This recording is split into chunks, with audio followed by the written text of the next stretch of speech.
வாணனை மதிசூடிய மைந்தனை தேனனை திருவண்ணாமலையனை ஏனனை இகழ்ந்தார் புறமூன்றும் எரித்த ஆனனை அடியேன் மறந்திடுவேனோ. உண்ணாமுலை உமையாளுடன் உடனாகிய ஒருவன் பெண்ணாகிய பெருமான்மலை திருமாமணி திகழ மண்ணார்ந்த அருவித்திருவள் மழலையின் முழவு அதிரும் அண்ணாமலை தொழுவார் வினை வாழ்வா வண்ணம் அருமே. எல்லோரையும் டைம்ஸ் ஆஃப் கிரானிக் யூடியூப் சேனலுக்கு அன்புடன் வரவேற்கிறேன். நம்ம இப்போ பார்த்த திருநாவுக்கரசர் இயற்றிய பாடலாக இருக்கட்டும், அப்பெருமான் அருளிய பாடலாக இருக்கட்டும், அந்த பாடல்ல இருந்து நம்ம தொடங்கியிருக்கோம். உங்களுக்கு பல பேருக்கு தெரிஞ்சிருக்கோம் நம்ம யாரை பற்றி பேச போகிறோன்ட்டு. பிறந்தால் முக்தி திருவாரூரில், இறந்தால் முக்தி காசியில். ஆனால் நினைத்தால் மட்டுமே முக்தி தரக்கூடிய ஒரு பெரிய அற்புதமான ஒரு ஸ்தலமாக விளங்குகின்றது திருவண்ணாமலை. ஆமாங்க, இன்னைக்கு நம்ம திருவண்ணாமலையாரோடைய சிறப்புகளை பற்றியும் அந்த மாபெரும் மலையோடைய புகழையும் சீரும் சிறப்புமாக நம்ம பேசி நம்ம பகிர்ந்துக்க போகிறோம். வாங்க நம்ம தலைப்புக்குள்ள போகலாம். நம்ம எவ்வளவோ சிவன் கோயில்களில் நம்ம பிரார்த்தனை பண்ணியிருப்போம், சென்றிருப்போம், எல்லாமே நம்ம கண்டு கழிச்சிருப்போம். ஆனால் அங்கேயும் இல்லாத சிறப்பு இந்த திருவண்ணாமலையில் என்ன இருக்குன்ற உங்களுக்கு எண்ணம் தோன்றுகின்றதா? ஆமாங்க, இது எல்லா சிவன் கோயில்லையும் இல்லாத ஒரு தனி பெரும் சிறப்பு இந்த கோயிலில் இருக்கு. முதல்ல பஞ்சபூத ஸ்தலங்களாக குறிப்பிடப்படுகின்றது, இதுல அக்னிஸ்தலமாக குறிப்பிடப்படுகின்றது. மற்ற சிவாலயங்கள்ல இல்லாத ஒரு தனிப்பெரும் சிறப்பு இந்த கோயில்ல என்ன இருக்கு அப்படின்னு பார்த்தீங்கன்னா, பல முனிவர்களும் பல யோகிகளும் பல சித்தர்களும் வாழ்ந்த மலையாகவே இந்த மலை கருதப்படுகின்றது. இங்க இருக்கின்ற மலையே சிவபெருமானாக கருதப்படுகின்றோம். அது மட்டும் இல்லாம இந்த கோயில்ல இருக்க லிங்கமானது சுயம்புலிங்கம் என்றது சொல்லப்படுகின்றது.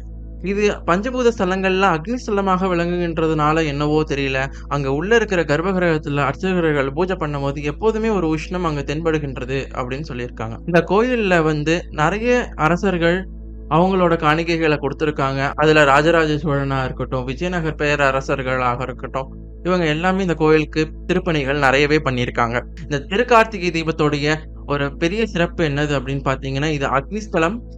அது மட்டும் இல்லாம இந்த மலையை சிவபெருமானாகவே நமக்கு காட்சி கொடுக்குறாங்க. இன்னும் வரைக்கும் தீபம் ஏற்றும் போது அந்த மலையில செருப்புகள் இல்லாம தான் அந்த மலையை ஏறுறாங்க. ஏன் அப்படின்னா, இங்க பக்தர்கள், இங்க சிவனடியார்கள் எல்லாருமே அந்த மலையே சிவபெருமானாக இருக்கிறதாக கருதுகின்றார்கள். இங்க சிவபெருமான அக்னி சுரூபத்துல வணங்குகின்றோம். அதுக்கு என்ன அர்த்தம் அப்படின்னு பாத்தீங்கன்னா, சிவனுக்கு ஆதியும் இல்லை அந்தமும் இல்லாதவன் அப்படின்னு சொல்லப்படுகின்றது.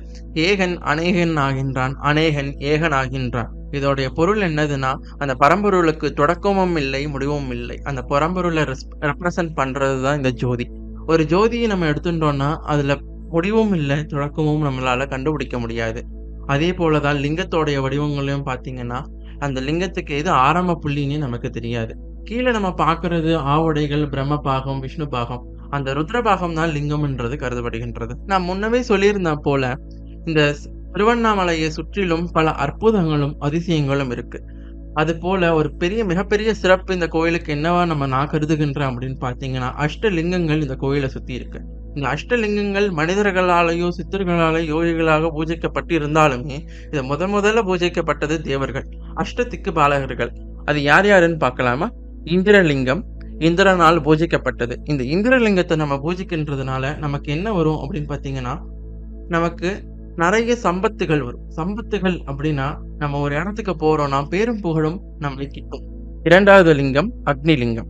அக்னிலிங்கத்தை வணங்குகின்றதுனால நமக்கு என்ன ஒரு சிறப்பு கிடைக்கின்றது பார்த்தீங்கன்னா, பியூரிஃபிகேஷன், அதாவது நம்ம மனசு தூய்மைப்படுகின்றது. இந்த லிங்கம் அக்னியால பூஜிக்கப்பட்டது. யமலிங்கம். யமலிங்கத்தினால நமக்கு என்ன ஒரு மிகப்பெரிய ஒரு பேரு நமக்கு கிடைக்குது அப்படின்னு பார்த்தீங்கன்னா, நோய் நொடி இல்லாத வாழ்வு. இந்த நோய் நொடி இல்லாத வாழ்வும் நமக்கு யமலிங்கத்தை வணங்குகின்றதுனால நமக்கு கிடைக்கின்றது. நிருத்திலிங்கம். நிருத்திலிங்கம் நிருத்தியால பூஜிக்கப்பட்டது. இந்த லிங்கத்தை நம்ம வணங்கும் போது நமக்கு என்ன கிடைக்கின்றது அப்படின்னு பார்த்தீங்கன்னா, நமக்கு ஒரு பாதுகாப்பு கிடைக்கின்றது.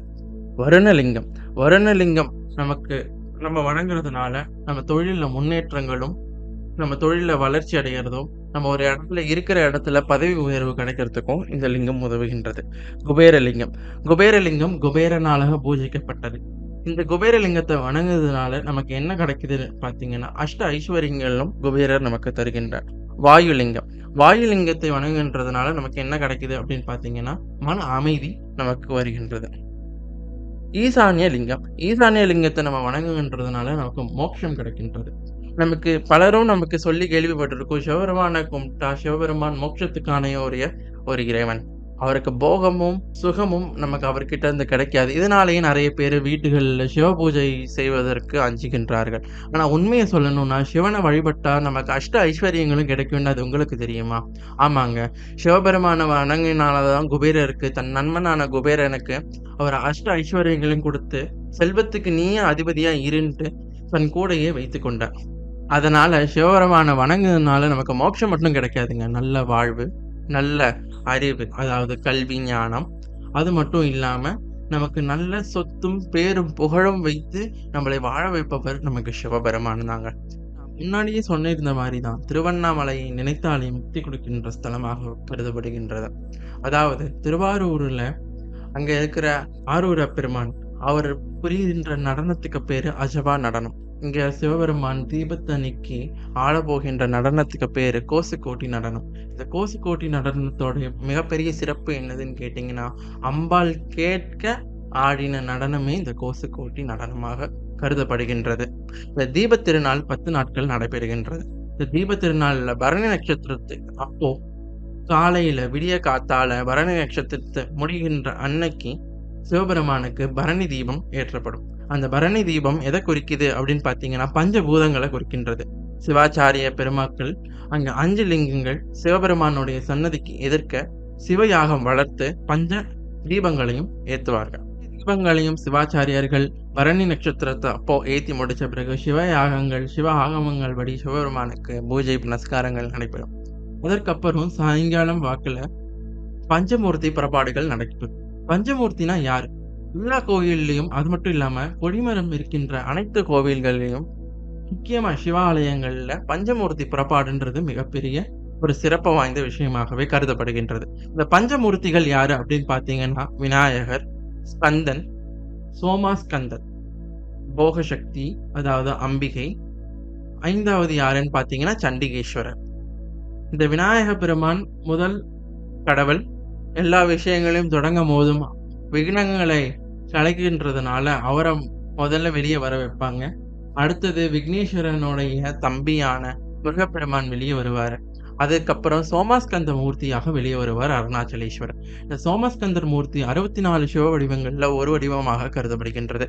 இந்த சோமஸ்கந்த மூர்த்தியில சோமன், ஸ்கந்தன், உமா இந்த 3 பேருமே ஒரே இருக்கையில அமர்ந்திருப்பாங்க.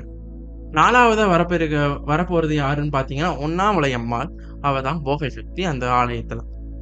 5வது யாருன்னு பாத்தீங்கன்னா சண்டிகேஸ்வரர். சண்டிகேஸ்வரர் சும்மா இல்லைங்க, சிவபெருமானாலேயே முடிசூடப்பட்டவர் சண்டிகேஸ்வரர்.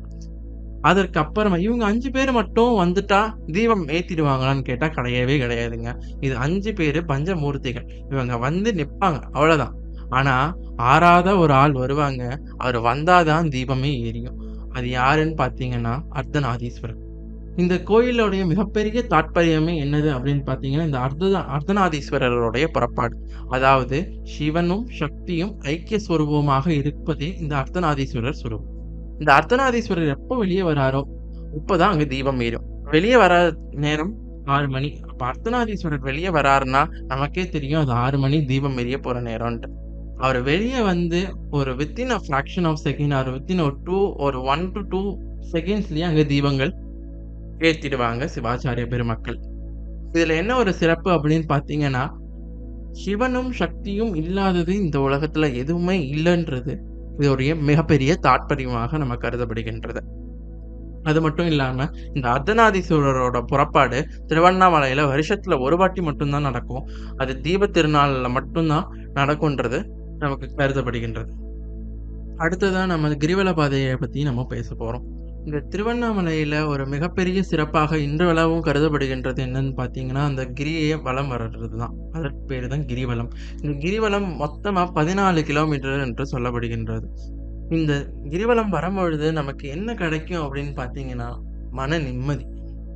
நம்ம இப்போ பலருக்கும் நம்ம இல்லாம இருக்கிறது என்னதுன்னு பாத்தீங்கன்னா, இந்த மன நிம்மதி. இந்த மன நிம்மதி கிட்டும் என்பது கருதப்படுகின்றது. நமக்கு மனசுல இருக்கிற குழப்பங்கள் தீரும் என்று சொல்லப்படுகின்றது இந்த திருவண்ணாமலையோட கிரிவலம் வர்றது. கிருபானந்த வாரியார் சுவாமிகள் இந்த திருவண்ணாமலையில கிரிவலம் வர்றது எப்படின்னு சொல்லியிருக்காருன்னா, நம்ம கிரிவலம் ஸ்டார்ட் பண்ணும்போது, அதாவது ஆரம்பிக்கும் பொழுது, நம்மளுடைய வீடு, மனைவி, குழந்தை, நம்ம எவ்வளோ பெரிய பேரா இருக்கட்டும், நமக்கு எவ்வளோ பெரிய சொத்தோ, சுகம் இது எல்லாத்தையும் மறந்து, நான் யாரென்று மறந்து அருணாச்சலனை மட்டுமே நினைவில் வைத்துக்கொண்டு திருவண்ணாமலையில கிரிவலம் வரணுன்றது அவரு சொல்றாரு.